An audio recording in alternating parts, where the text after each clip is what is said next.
Okay, so today's video analyze naman natin si Converge. So disclaimer muna, iba-iba tayo ng mga indicators na ginagamit sa pag-analyze ng stocks. This may work for me and may not work for you. So need mo muna itong test it yourself, and I suggest do some back testing. For me, gumagamit lang ako ng mga simpleng indicators kasi naniniwala ako na hindi natin kailangan ng mga komplikadong indicators para magkaroon tayo ng paraan paano natin personally ma-identify yung mga entry points and exit points. Pero syempre bago ka mag-arrive, ginagamit ko na indicator, inaral ko muna to. Nanood ako ng mga tips, mga tutorials na ginagamit ng mga ibang traders. Personally, I backtested it. So, sa pag-analyze, gumagamit lang ako ng mga moving average and na-identify ko yung mga support and resistance area. Ito yung mga areas na ito yung nagbibigay sa akin ng signal ng mga entry points ko and exit points. So, simulan natin. And today we'll be analyzing Converge. So, gumagamit ako ng weekly time frame. And I also use the 50-day moving average. So, paano ko ba ginagamit yung 50-day moving average?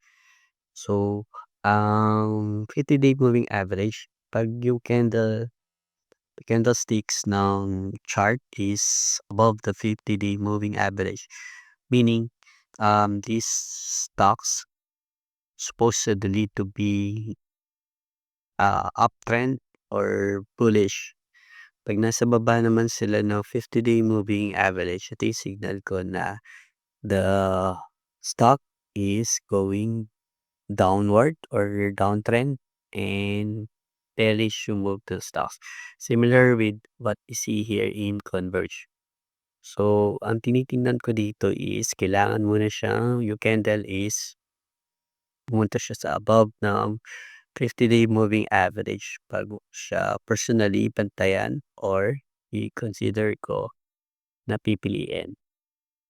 But hindi kaagad ako nag-entry once it's pero aggressively if you cross the 50-day moving average, aggressively puwede mo na siyang entry point.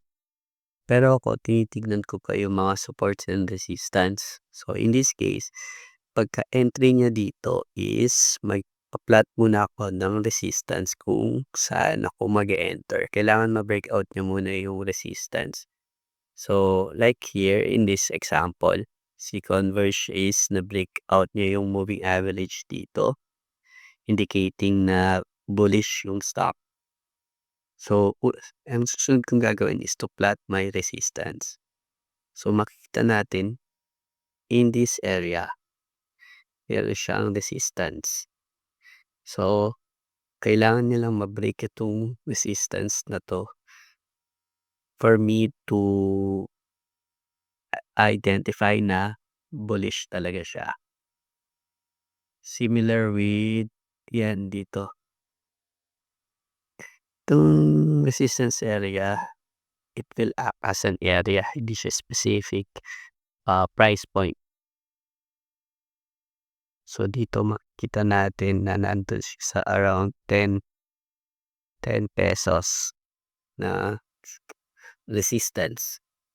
Then for the stop loss, kailangan mo naman identify yung support niya. So, here makikita natin na meron siyang support dito sa area na 'to. So, pag bumaba yung stocks dito, potentially to protect your capital or to protect your fund, dapat mag-e-exit ka na dito pag hindi siya umayat. So, ano naman yung target price? Target price depende na yun kung ano yung tingin mo na magwo-work sa'yo. It's either percentage, puwedeng 1:1, kung ilan yung stop loss mo dito. For example, here, ayan 20%. Puwede mong i-set na 20% yung target price mo. So, kung 20% siya, dito pa lang naka-sell ka na. Ayan. Other way naman is to look for resistance or support from the previous candles. Like on this example,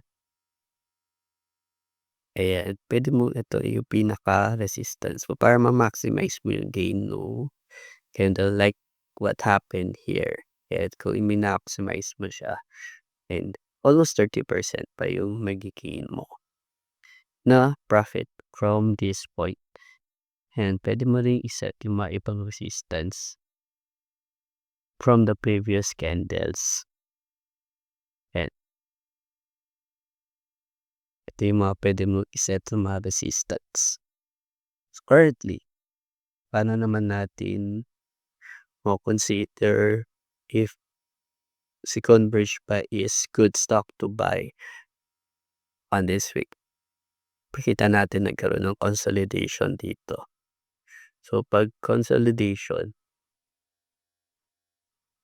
meron 'tong potential na magtutuloy-tuloy ng uptrend lalo na nandito siya sa above the 50-day moving average. So medyo may mahaba siyang consolidation from September 2024 last year. And ko-consolidate lang siya then nagkaroon ng breakout dito sa February. So if you are eyeing Converge, ayun, this last week, is a good entry point. Then mag-identify ka lang ng mga resistance or target price. And puwede mong i-consider na target price yung area na 'to. Ito rin, puwede rin, resistance. Ito yung mga area na kung saan puwede kang mag-sell. Safe to say na mag-sell kasi ito yung mga area na 'pag nahi-hit nila yung area na 'to, usually nagkakaroon ng, um, pagbaba ulit. Nauugtog sila, eh, nagmo-move downwards sila. Nagkakaroon ng resistance dito sa mga area na 'to. Nagkakaroon ng pullback or correction. So if dito yung entry mo, puwede kang mag-exit dito sa support area niya dito sa baba ng box or yung previous resistance niya dito. Kaso masyado na 'tong malalim, pero puwede mo siya i-consider depende na 'to sa risk appetite mo. May 30% na rin 'to, eh. And dito naman kung ito yung entry point mo, eh, almost 30% up to kung iho-hold ko siya hanggang 70%. So yun muna for our stock analysis days. See you sa mga susunod natin na analysis, and if may request kayo na stock to analyze, comment lang sa comment section and gawa natin ng video.